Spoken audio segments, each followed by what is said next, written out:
Hi everybody, this is part 3 of your log page graphing the sine and cosine functions. Today what we're going to be doing is we're going to be looking at this graph right here, and we're going to be finding the equation for this graph.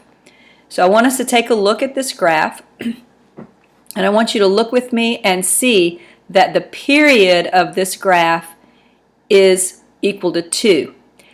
How do I know the period is 2? Because if I start right here at the origin and I follow the graph, I can see that my value of my graph is going to go down to -4, then it's going to turn around and come back up to 0. It's going to continue up until it reaches +4, and then it's going to come back down and reach 0 again. At that point, it's going to begin to repeat itself, going down to -4, back to 0, it'll come back up to 4, and then back down to 0. So one oscillation or one period of this function is from 0 to 2. So I hope you see that the period, or t, capital T, of this function is 2. The amplitude of this function is 4. Because the amplitude is the distance from the x-axis to the highest point on the graph, and this is right up here at 4, and from the x-axis to the lowest point on the graph, which is right here at -4. The absolute value of A is equal to the amplitude.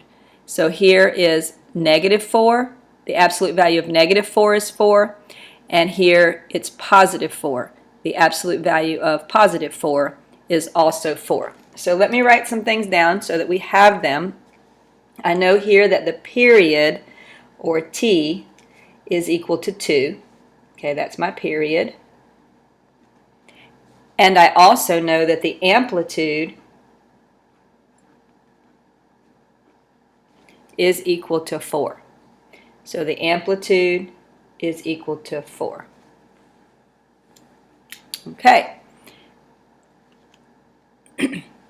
Now, hopefully you know from what we've talked about previously that the period, or t, is equal to 2 pi divided by omega.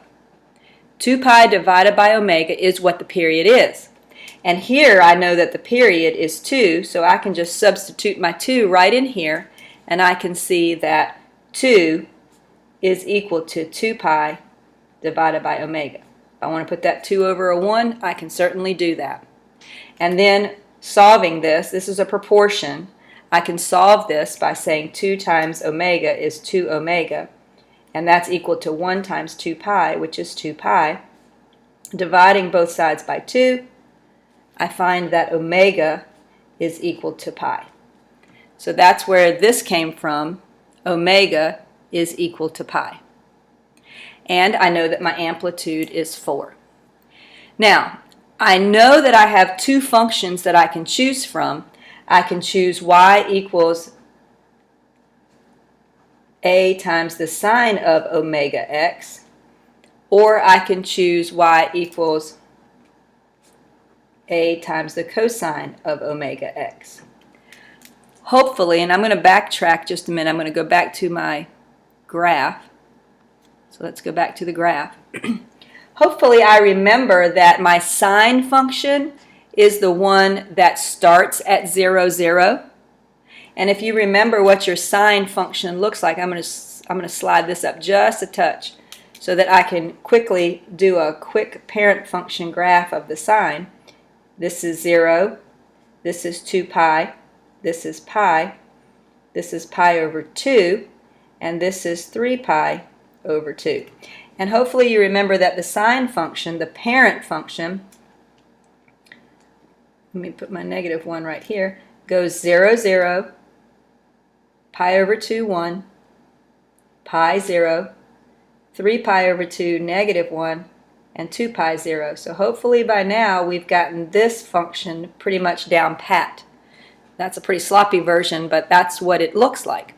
Now, if you will look at this function and see that it also starts at 0, 0, okay, but instead of going up and then down, it goes the opposite. It goes down and then up. So this is a reflection across the x-axis here. So we have reflected this across the x-axis, and we are using the sine function. So that's why we're choosing to use this function instead of the cosine function. Okay? So what I have to do now is simply put my information in to this function. Let's see if I can fit it all on here. Maybe I should pull this up just a touch so you can see everything. Okay, I'm going to put my amplitude right here, but I have to remember that in my graph that was just looking at, that this is going down first, so this is a reflection over the x-axis, so that makes my a that I'm going to put in here negative. So y equals -4 times the sine of omega. In this case, we found out that omega was pi, so that's going to be pi x. That's how we got y equals -4 sine pi x. I like to put my argument into parentheses so that there's no question about it. So you may want to be sure that you do that. Okay, I hope there aren't any questions, but if there are, please bring them to class tomorrow so that we can look at them and make sure that we get your questions answered. Have a good night.